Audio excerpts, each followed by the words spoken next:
What's up? It's Joe Smish, and today we're going to do a little fashion show with my friend Gael in front of me. He's got some military fashion he's going to show me and explain. Introduce yourself. Hello, I'm Gael, and I'm a reenactor and a militaria memorabilia collector. And what we have here today is an East German NVA National Volksarmee uniform. It's a summer uniform, so it's very comfortable and breathable, and it's in the camouflage pattern of Strichtarn, which consists of brown raindrop-like pattern on a olive green base color, which it's a very unusual yet simple and effective camouflage pattern. And for the boots, I have leather Marschstiefeln, marching boots in German, and that would usually be worn over the boots, with the pants being worn over the boots. And I have, on the belt, I have a standard nylon field combat belt. Nothing too special about it.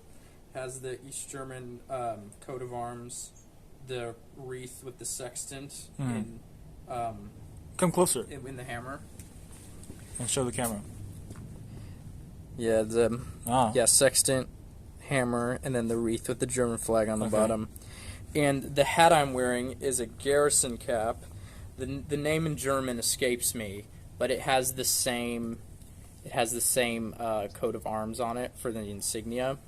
And on the collar of the jacket, I have what is known as Kragenbinde, which is a collar bind to help you not chafe your neck on the uniform, and to prevent sun tanning on the collar of the uniform.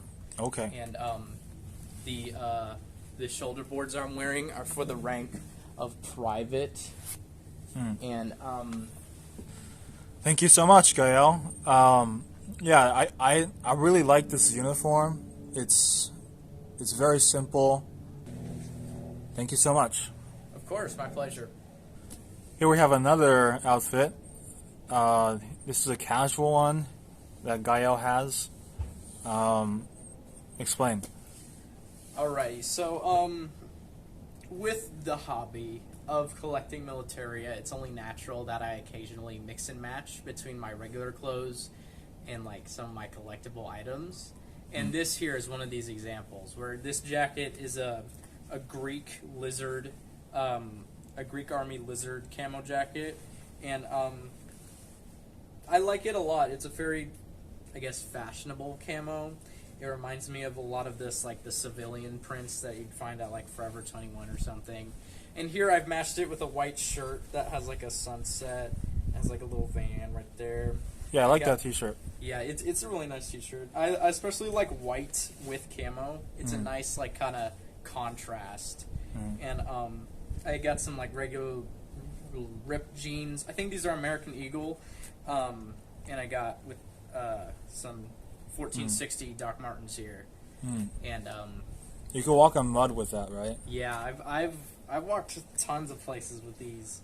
I should clean them though. I haven't cleaned them in a really long time, but I should clean them. Yeah. But yeah, that's pretty much it. Like, I can't just like treat all of my collectible items like regular clothes. It's like there's some sort of like You gotta wash it in a different way. and also just like respect it as like it's not just like a clothing item. There's like history behind it. Yeah. But with more modern items, I tend to mix and match with regular clothes. Yeah. Like this. I think this is from the 2000s, so I don't feel like as bad wearing it out like as a regular piece of clothing. But yeah, I think that's pretty much it for this casual outfit. Thank you. Thank you so much. So, Gael has a Soviet Union winter outfit. And yeah, this is the last outfit he's going to show me. Gael, take the show. All right. This is one of the many winter uniforms that the Soviet Union used during the Cold War.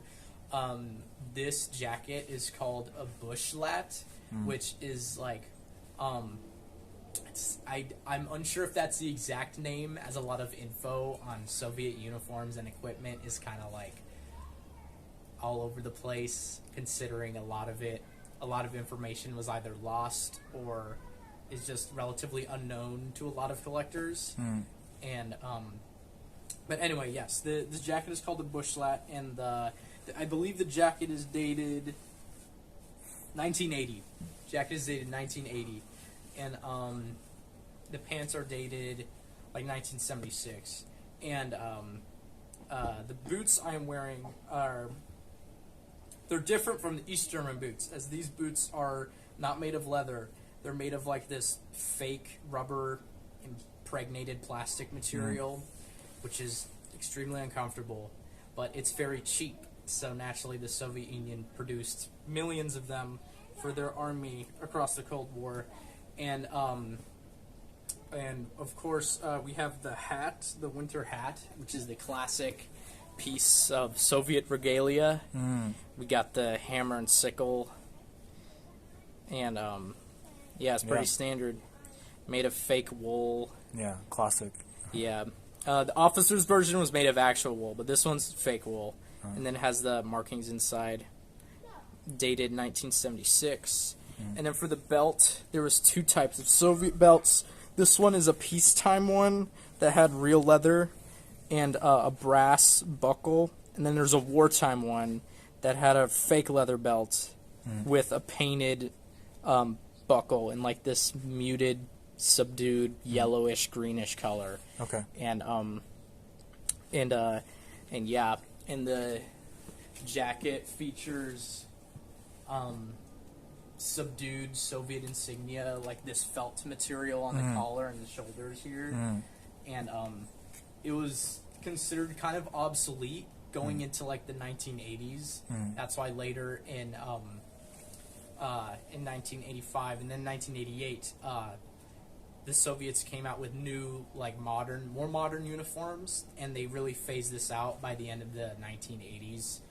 Which at that time the Soviet Union was fighting the Soviet-Afghan War from 1979 to 1989, and you can see this uniform being used a lot in the early days of the war, from like 79 to like 83, 84-ish, and then after that is when they started using the more modern uniforms they developed after this one, and yeah, I believe that is it. So when and where you got each of the stuff you're wearing? Okay, the boots I got from eBay, surprisingly from a seller in Latvia. I got on eBay back in like May. The pants I got from eBay from Ukraine in like, I want to say June. This year? Yeah. 2020? Yeah. 2022? And the jacket I got in like February. I ordered it in February, mind you, and I got it in like April because I got these items from Ukraine, and was there a shipping issue because there was a war going on? Wasn't necessarily like the shipping was slowed, but it wasn't like an issue where like conflict interrupted the like my package, but it definitely like slowed the process. And in general, like shipping from Eastern Europe just takes a while anyway, so that plus the war, it just took a while. And the hat and belt I also got from Ukraine as well. So I think everything I'm wearing minus the boots I got from eBay on Ukraine. So yeah, this outfit kind of reminds me of the Stranger Things for military people. Oh yeah. They in the show they actually used this jacket. They like a few of the camp guards, the prison camp guards, they were wearing like a variation of this jacket because they do a few things. They make a few changes to make it look more Soviet, which are inaccurate changes, but yeah, you do see a few of these jackets being used in Stranger Things 4. And overall in Stranger Things 4, they surprisingly got the Soviet uniforms like pretty down to the T, even though like I didn't expect them to go the extra mile, but they did anyway. Yeah. It was really cool. And I applaud them for that. They got like really minute details of Soviet uniforms correct. They still got other things incorrect, but they got most of everything pretty pretty on the nose. It looked pretty good. So yeah, I applaud Stranger Things 4 for that. How cold do you think this outfit can handle? Probably handle anywhere from like, I don't know, like 30 degrees all the way down to maybe, I'd say, Minus 10? negative 10. Negative yeah. 10, yeah. That seems probable. Yeah. Well, And, yeah, and and there'd be other accessories too. Like these boots, it's kind of inaccurate for this outfit since they'd be wearing like winter versions of these boots that had like felt on the inside to insulate. And also they'd be wearing other accessories like gloves, scarves, like face masks for the cold, and other things like that. So yeah. So this and combined with everything else I just listed off, it would be able to withstand the infamous Soviet winters. But well, anyways, yeah. Thanks for watching, everybody. This was the ultimate outfit that Gael owns for this video. Yeah, and thanks for watching. See you next time. Bye-bye.